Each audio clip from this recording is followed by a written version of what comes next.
A New Hope, Nier Chapter 143 Fan Fiction by Azazyel.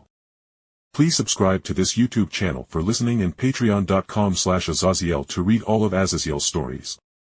I was face first in the land of comfort. My face had melded into the softness. I had transcended mortality while embracing the warmth. Jake, quit screaming into my breasts, please. It's ticklish. Jeanne said, and I cut off my screams to get all the remaining angst out in the most manly of ways. I popped my head out from between her scoops of heaven and looked up into her blue eyes and said gratefully, "Thank you for sticking around for me, Jeanne." And as I said it, I hugged her tightly against me.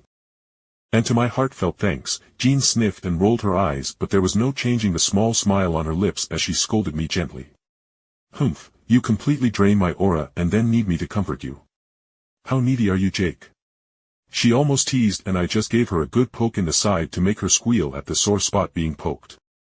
"So how is it going with the family? I heard you also visited Pyrrha. How is she?" I asked as I relaxed my face against the soft swells of her breasts while we were laying down in the large nest of bedding that Samus had forced my bed to become due to her bird heritage after becoming part of Chozo.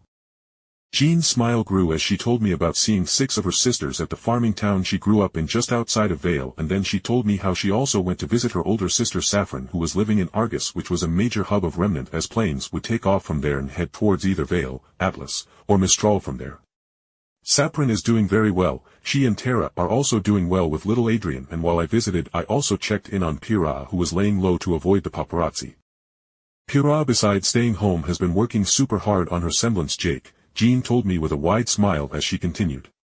She really wants to beat you in a spar one of these days, hee. Honestly, she is super fired up about it. I nodded with a small chuckle at the thought of how gung-ho Pyrrha was about beating me in a spar in which we used all our abilities freely. As she could definitely beat my ass in a straight fight using just our weapons. Either way, after a good companionable silence in which Jeanne just indulgently threaded her hands through my hair, I spoke up again. "And how is our snow angel?" I asked with some humor, and Jeanne paused as she giggled and said frankly, "Jake, you are fucked. She is a bit salty you haven't been spending time with her. After knocking her up." Jeanne finished in a deadpan, and I couldn't help another scream into the sweater pillows that were Jeanne's breasts. After spending some time with the sweetheart that was Jeanne, I got my head back into the game only to realize a crucial detail as I sat in front of the white. Wait. The rest of the Covenant won't even be here for like damn near a month. What the hell am I supposed to do? Beacon is still on summer vacation for another 2 months as well. I asked with a deadpan as White simply raised an eyebrow at my question. "I do not know. Go on a walk on Talon 4, Remnant, or here on Reach," she advised with a straight face. And all I could do was glare at the unrepentant android who basically told me to go touch some grass. But in the end, I took a deep breath as I thought back to what that Chozo ghost told me about how I was overly saturated with spiritual energy and needed more life force to balance it out. Alright, in that case, I may go pop into another world to see what I run into next. I still need to strengthen my body after all, I said with a small smile as White looked up from her tablet with a frown that made me raise an eyebrow. She then said seriously, "Jake, your ha is stretched thin even with the resources we have at our disposal. Making new unit cores and thus new agents takes a good year for the code to settle in, and even with our new facilities transferring in our new agents in gestation, we don't have the personnel to field in a new world," she explained seriously. But I shook my head and took a deep breath as I looked at White and realized that even my androids needed to do some growing up as well, as I said gently while taking one of her hands into my own.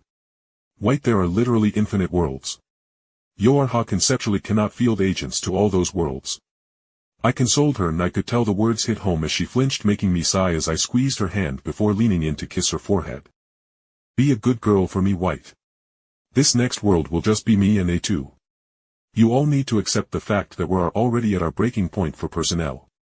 After all, White," I leaned in and said with utter seriousness, "if we weren't at the breaking point in numbers, would you have fielded hunters in battle at all?" I asked rhetorically, and her silence was all the answer I needed. I knew she hated the idea of humans fighting even if they had superhuman abilities. Hell, most of the time she only wanted me to open portals or ferry people with my elemental abilities. But she likewise knew that in order to take the supercarrier she needed a lot more soldiers in the fight, so she had to use hunters and huntresses. White sighed and then lifted my hands up and kissed them as she looked at me seriously and said, "Then in that case be careful, Jake. We love you after all."